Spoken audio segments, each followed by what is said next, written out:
2, 3, 1, ready, and...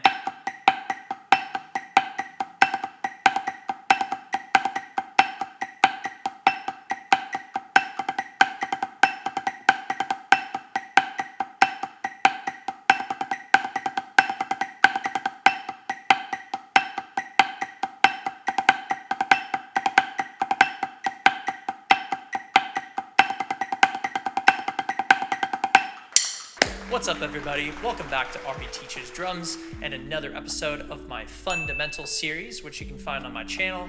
In today's video, we are going to try to clean up our paradiddles with the Paradiddle Primer in 3 exercise. I actually first ran into this exercise working with one of my good friends, Alexis Vargas. Shout out to my boy for introducing me to this one.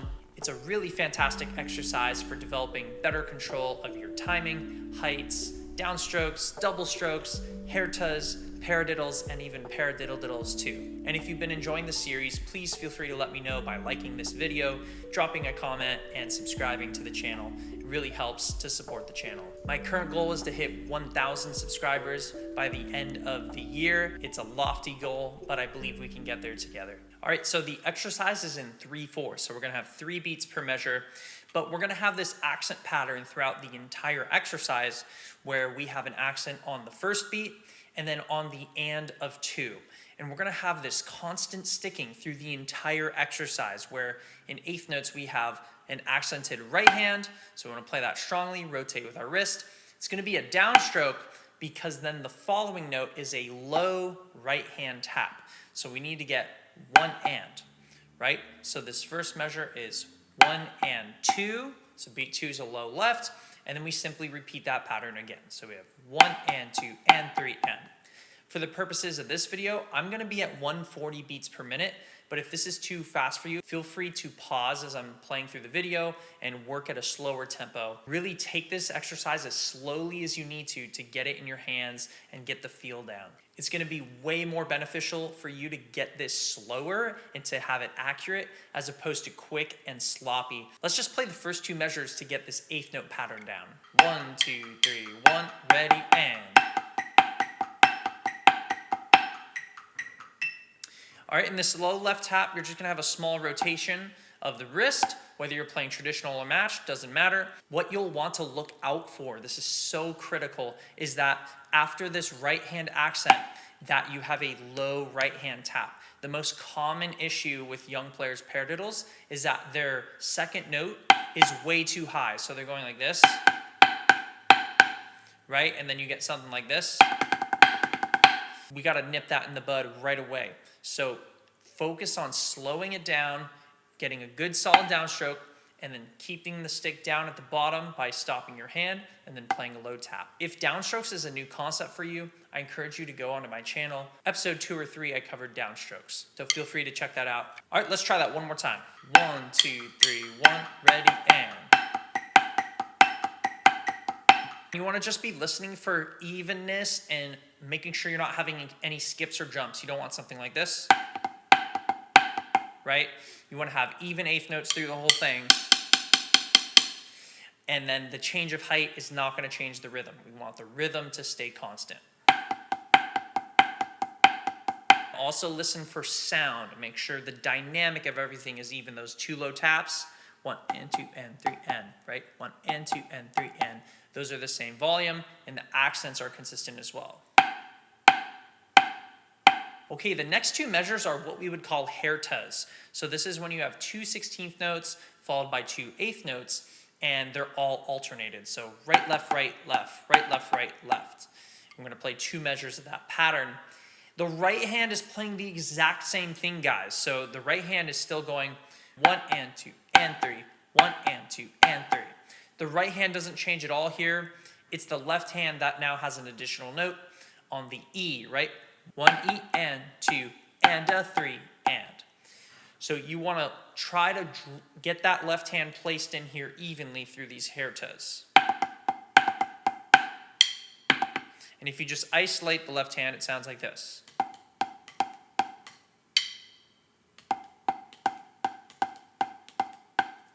the left hand is actually playing constant dotted eighths, if that's one way you could think about it. So the left hand should feel pretty consistent of even rhythms constantly. All right, let's try it with the Met. 2, 3, 1.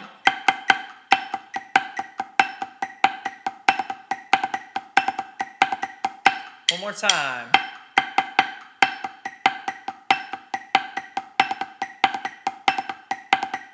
In all those low taps, again, you want to listen for not having any accents on those taps. You want to keep those low and go. Next two measures, we simply repeat the stock pattern. We simply repeat, and then a low right hand double after the right hand accent. So this is where it starts to get tricky with controlling down that downstroke still, and then being able to play a good quality double stroke at the bottom. Let's give it a try.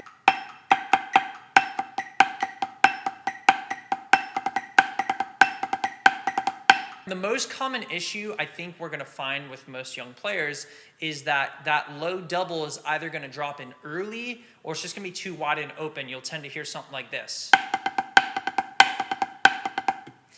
And the rhythm of that is just not accurate, because you want to remember when you have a low eighth note double where you have that slash notation, that means you have 2 16th notes. It's the same thing, just with a double stroke.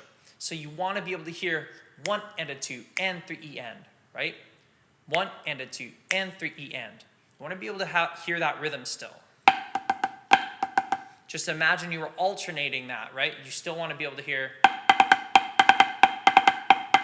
1 and a 2 and 3 E end. And then we just have to get that quality with our doubles. So you just got to break this down really slowly. And if you're struggling with your double strokes, I recommend that you simply just practice low doubles. Like you could just play eighth notes.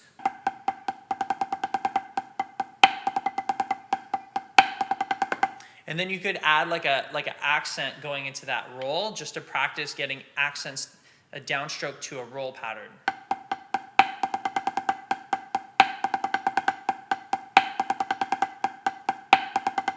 So this is one you're going to want to practice a lot, and just continue listening for that spacing of that double to make sure it sounds like 2 16th notes. Let's try the first 8 measures together.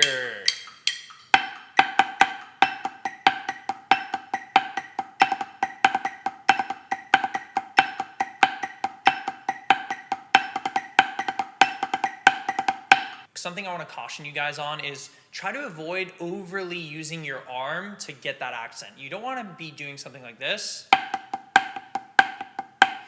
because that's just inefficient with your motion. It may be tempting to do so, but you really want to try to control these things. You really want to try to control these strokes from your wrist, because the wrist is just so important. It's our most important rotational point with 90% of everything we play. So if you can figure this out with using primarily your wrist, now that doesn't mean you're completely rigid. In the lessons I've done about strokes, I've talked about how most of the motion is here, maybe something like 85% wrist, but there is maybe 10% of the forearm involved and then 5% of the fingers. So it's all is to say that we are human and we have this body that's interconnected. So yes, is your forearm going to move a little? Yes. But are you going to primarily use your arm? That's what I want to caution you on. Try to keep most of that energy and focus in the wrist to get that motion. All right, let's move on. So next 2 bars, we have our stock pattern again. And then we have paradiddle 5s. So this is where we have a full paradiddle of right, left, right, right. And then we have a final left hand eighth note before we play another paradiddle 5. Essentially what we've done here is we've connected the first pattern variation with the second pattern. So not only are we going to have the left hand 16th note in there, right, 1 E, but we're also going to have the right hand double, and now it's just notated as 2 16th notes. So we have 1 E and a 2 and a 3 E end, 1 E and a 2 and a 3 E end. Very important that you understand the counts of that and the rhythm and how it's supposed to sound. Remember guys, the rhythm is more important than the rudiment. The rudiment is just a way for us to get to playing the rhythms and patterns we want to. All right, let's try these next 4 bars. Let's do it. Ready, and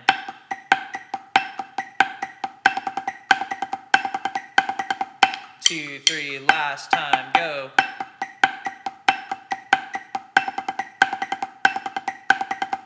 if you're struggling with this pattern, I refer you back to the first variation and the second variation. If you can get those down, those build directly into the Paradiddle 5 pattern. And again, same rules and kind of ideas we're trying to focus on are going to apply here with having a good solid downstroke with a good rotation and then staying low for the double that follows. That's still going to all apply with this rudiment. On to the next pattern. We have the stock pattern again, of course, and then we have left hand doubles on beat 2 and on the and of 3. 1 and 2 and 3 and 1. 1 and 2 and 3 and a 1. So for this pattern, it's going to feel a little awkward because this double just kind of comes out of nowhere in a way. It feels like it's an individual double that's occurring. It's not in the context of a roll. It's not in the context of repeated alternating strokes because it kind of is broken up. So it's going to sound like this if I were to put my right hand on my leg and just hear the left hand double. It's very isolated. Right, right, left, right, right, left, right, right, left, right, right, left, right. So there's some control in that aspect, but the biggest thing is patience, being able to be patient and wait for that double, and then being able to play with the correct space of that double. And if you're finding that you're struggling with spacing out your doubles, then you want to listen for how much motion am I using for my arm versus wrist. If you're too wristy with this motion, especially as you go faster, it's going to start to be too wide and open. So I encourage you to just think of this up and down motion. Even with match grip, same idea.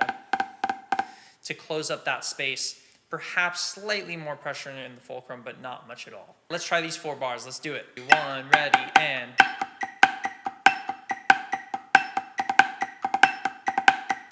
2, 3, last time, go.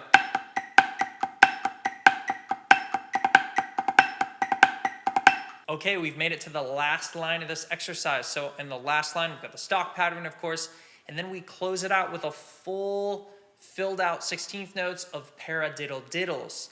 So paradiddle-diddle, paradiddle-diddle, paradiddle-diddle, paradiddle-diddle, right. And this is where we're putting every single building block together.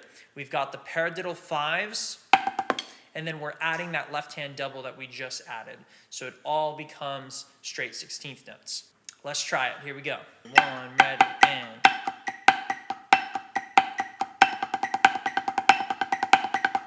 2, 3, last time, go.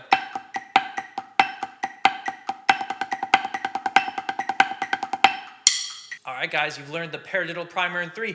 Let's put it all together. Let's try the entire exercise. 2, 3, 1, ready, and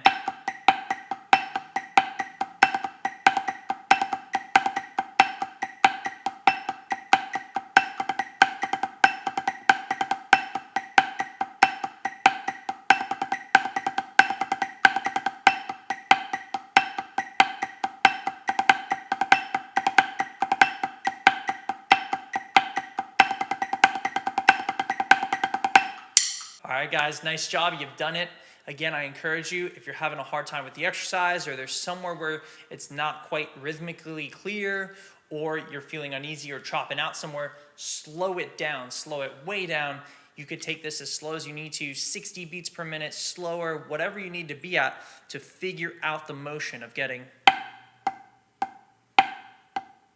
right? There's no shame in it. It's really actually the best way to go, is always begin slowly and work your tempo up gradually. And last but not least, I challenge you guys, if you'll notice in the music, we've got left hand off the left variation where you can play this entire exercise off the left in marching percussion especially, but all over the place, drum set playing. We're gonna need to be able to understand how to play left hand paradiddles, left hand paradiddle-diddles, etc. So you're gonna wanna take this exercise off the left as well. For fun to close it out, let's do it off the left. Here we go.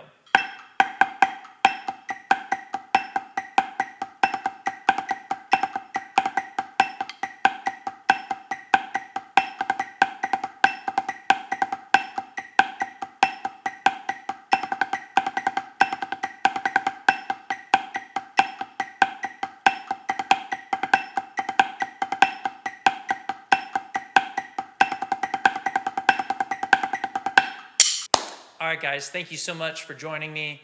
I hope you found this exercise helpful, especially off the left. Even if you're an advanced player, off the left is gonna give you some troubles, hopefully, and push you to another level. Again, if you found the video helpful, please let me know by liking the video, dropping a comment, and subscribing for even more. All right, guys, thanks so much. Ari Schiller out.